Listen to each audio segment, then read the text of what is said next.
ஒரு கிராமத்தில் ராஜு என்ற சிறுவன் இருந்தான். அவன் வீட்டின் முன்பு ஒரு சிறிய மண் குடுவை வைத்து தினமும் அதில் தண்ணீர் ஊற்றுவான். அவனின் நண்பர்கள் அவனை கிண்டல் செய்தார்கள்.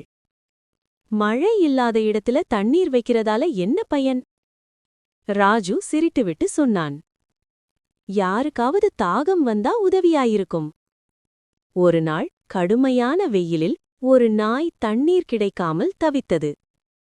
அந்த குடுவையிலிருந்த தண்ணீரை குடித்து அது உயிர் தப்பியது. சில நாட்களுக்குப் பிறகு அந்த நாய் ராஜுவின் வீட்டில் தீ ஏற்பட்டபோது குரைத்து குரைத்து அனைவரையும் எச்சரித்தது.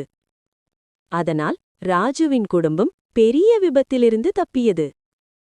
அப்போது ராஜு புரிந்து கொண்டான், நான் தினமும் செய்த ஒரு சிறிய பழக்கம் ஒரு நாள் பெரிய உயிரை காப்பாற்றியது.